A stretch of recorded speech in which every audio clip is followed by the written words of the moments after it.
think I chose to become a practitioner mainly because I've always worked in healthcare, and so starting out initially in nursing, after a number of years I had this overwhelming sense that I needed to work with people before they got to the hospital.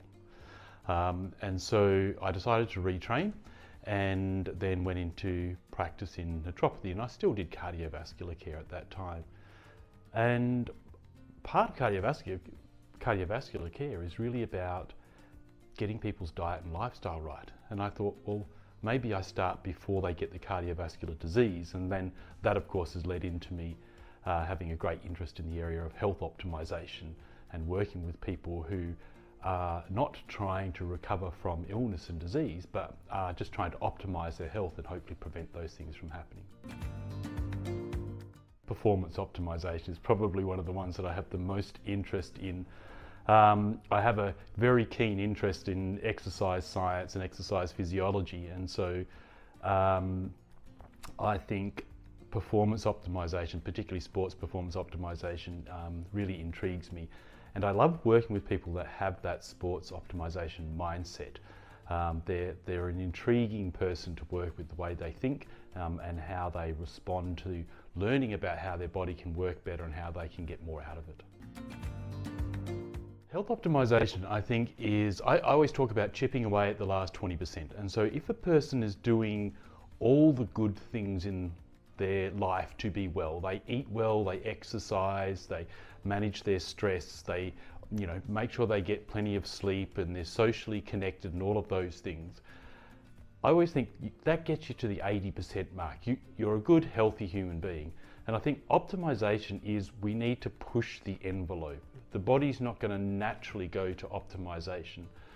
And so optimization is, how do we start to chip away at that last 20%? What can we do to tweak and modulate how our bodies work and how our minds work as well, so that we can get more out of it and perform better, go beyond this kind of baseline reset point of the human body. That it all starts with the basics and the foundations. Almost every optimizer who comes in has an interest in the big techie flashy stuff. And that's great, we want to take them to that point, but we need to get the fundamentals right. And that is the diet and the exercise and the sleep and the stress management and those sorts of things. And I always speak about it from the perspective of building a luxury hotel. And if you build a luxury hotel of optimization on a shaky foundation, then the hotel's going to start to crack, and it's not going to be luxury for very long. But if you build a luxury hotel on a strong foundation, it's going to be there 100 years, and it's going to be luxury till the last day. And so people are often surprised by how powerful it is in their health and their optimization journey to focus initially on getting those fundamentals right. Something that I would tell future patients about working with me is that I am not the guru in the chair who's going to tell you what to do.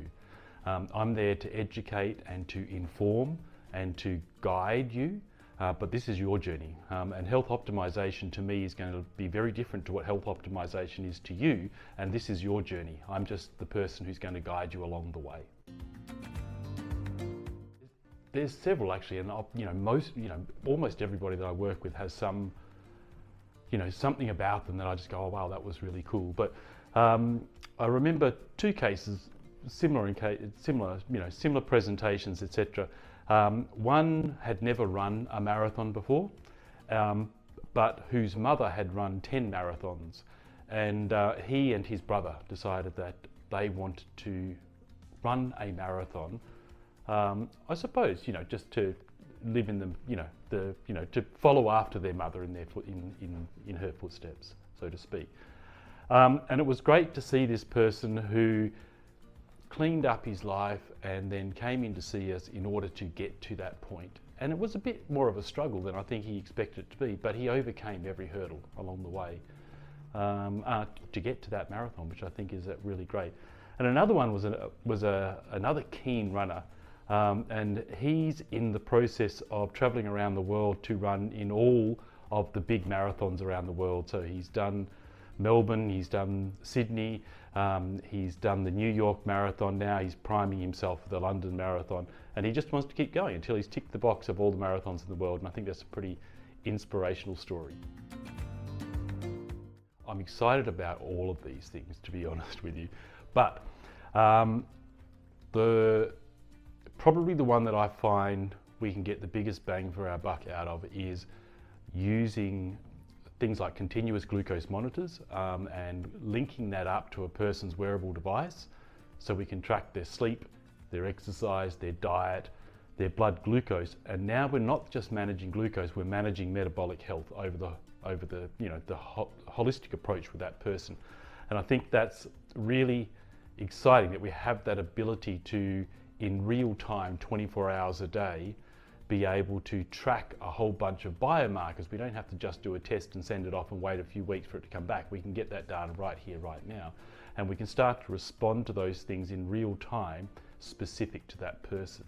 So I think CGM and the technology that's built around CGM these days is really exciting and is going to make optimization, a really exciting area to work in. For me, the techie stuff is, I'm a big fan of red light therapy. I think red light therapy is really powerful, and it's just as simple as sitting in front of the red light, basically. And what it does for energy and muscle recovery, I think is spectacular, and we need to encourage more people to be using that, particularly people who are sports orientated or just people who get soreness after exercise. Just sit down with the red light on, and that's going to improve significantly. When it comes to optimization, it has to be tailored to the individual because everybody's journey is very, very different. Everybody's body is very, very different. And so I'm always interested in making sure we get data. I want to know how that person operates, not just go on the latest trends or the latest fads. The key things that I really want to work with to be able to optimize for a person is their DNA. I think if you're a human and you've got DNA, then you should know what that DNA is telling you. And once we've got that, we can personalize and adjust diet and nutrition and exercise and muscle recovery. We know what your risk factors are, whether it's for cardiovascular disease or obesity, and we can just tweak all those things now, and they just don't become a problem for that person in the future. And so your DNA is the thing that's most unique to you, and so if we convert DNA into strategies for optimization, then that's about as personalized as we can get it. The first is, if we're implementing a strategy, we want data back to show us that the strategy is having an effect in the body. What will work for one person won't always work for the other person. We need to tweak things.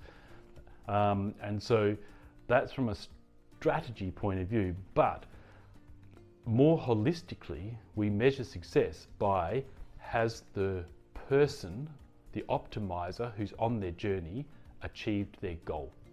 And have they done that in a way that they're happy with and they're excited about, and they feel like they've accomplished something?